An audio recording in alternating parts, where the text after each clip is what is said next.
এবার ফাইনাল খেলায় কে জিতবে, মনি নাকি জান্নাত? অলরাইট, বিস্তারিত জানতে সম্পূর্ণ ভিডিওটি দেখতে থাকুন। আসসালামু আলাইকুম প্রিয় দর্শক, সবার কি অবস্থা? হাজির হয়ে গেলাম দীপ্ত টিভির নিবেদিত মাশরাফি জুনিয়র নাটকের 1112তম পর্বে কী সব ঘটতে চলছে তার অগ্রিম খবর নিয়ে। এই পর্বে আপনারা দেখতে পারবেন এবার ফাইনাল খেলা অলরেডি শুরু হয়ে যাবে এবং সবাইকে মাঠে দেখা যাবে এবং মনিদের ড্রেস থাকবে সাদা আর জান্নাতদের ড্রেস থাকবে কালো এবং এক পর্যায়ে জান্নাতকে দেখা যাবে সে মনিকে ডাক দিবে। মনিকে ডাক দিয়ে তার দলের কিছু পার্সোনাল তথ্য জানতে চাইবে এবং মনিও সরল মনে সেটি বলে দিতে চাইবে। আর ঠিক তখনই এই ব্যাপারটি নাইলা ফলো করবে এবং নাইলা বলবে, মনি এদিকে আসো, তোমার সাথে আমার ইম্পর্টেন্ট কিছু কথা আছে। এই বলে মনিকে জান্নাতের কাছ থেকে সরিয়ে আনবে নাইলা এবং এক পর্যায়ে নাইলা বলবে, তুমি কেন বুঝতে পারছো না? তুমি যে আমাদের দলের অর্থাৎ সাদা দলের যে তথ্যগুলো রয়েছে সব কিছু যে তুমি জান্নাতকে শেয়ার করে দিচ্ছ, এতে তো আমাদের ক্ষতি হবে। কারণ তুমি কেন বুঝছো না যে জান্নাত হচ্ছে আমাদের প্রতিদ্বন্দ্বী? আর এইসব কথা শুনে মনি বলবে, ও আচ্ছা, আমি তো এগুলো বুঝতে পারিনি, তো তুমি আমাকে কেন ডেকে এনেছো সেটি বলো।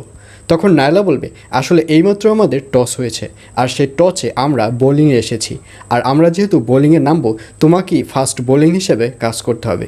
তুমি বোলিং করার জন্য প্রিপারেশন নাও। আর এই কথা শুনে মনিকেও দেখা যাবে সে অনেক বেশি ভয় পেয়ে যাবে, কারণ খেলার শুরুতেই মনি যেহেতু বোলিং করবে সেহেতু ভয় পাওয়াটাই তো স্বাভাবিক। এবং এক পর্যায়ে দেখা যাবে প্রথম দিকে মনির বোলিং অনেক খারাপ হলেও শেষের দিকে মনির বোলিং অনেক ভালো করতে থাকবে।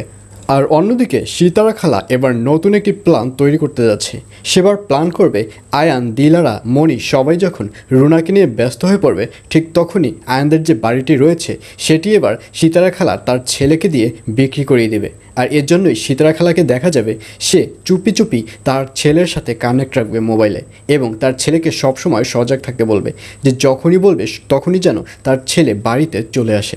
আর অন্যদিকে সে যখন এই ধরনের প্ল্যান করতে থাকবে, ঠিক তখনই আয়ন এসে দরজা নক করবে এবং এক পর্যায়ে সিতারার দরজা খুলতে দেরি হবে। তখন আয়ন বলবে, কী ব্যাপার খালা, তোমার দরজা খুলতে কেন দেরি হচ্ছিল? তখন সিতারা খালা বলবে, আসলে আমার মাথাটা খুব ব্যথা আর এজন্যই দেরি হচ্ছিল। তখন আয়নকে দেখা যাবে সে সিতারা খালাকে ট্যাবলেট অফার করবে। আয়ন বলবে, ও আচ্ছা তাই বুঝি, আমার কাছে মাথা ব্যথার ট্যাবলেট আছে, নাও এগুলো খেলেই ঠিক হয়ে যাবে। কিন্তু সিতারাকে দেখা যাবে সে ট্যাবলেটের কথা শুনে অনেক বেশি ভয় পেয়ে যাবে। সিতারা বলবে, না না, আমি ওর ট্যাবলেট কিছুতেই খেতে পারবো না, আমি প্রেসক্রিপশন ছাড়া কোনো ধরনের ট্যাবলেট খাবো না। আর এইসব কথা শুনে আয়নের মনে একটা প্রশ্ন ক্রিয়েট হবে। আয়ন মনে মনে ভাবে, কী ব্যাপার, ট্যাবলেট খাবার কথা শুনে আমার খালা এরকম কেন চমকে গেল? নিশ্চয়ই এর মধ্যে কোনো রহস্য রয়েছে। আর এছাড়াও থাকবে আশ্চর্য সকল ঘটনা। সুতরাং সবাইকে মাশরাফি জুনিয়র নাটকের আগামী পর্ব দেখার আমন্ত্রণ রইল।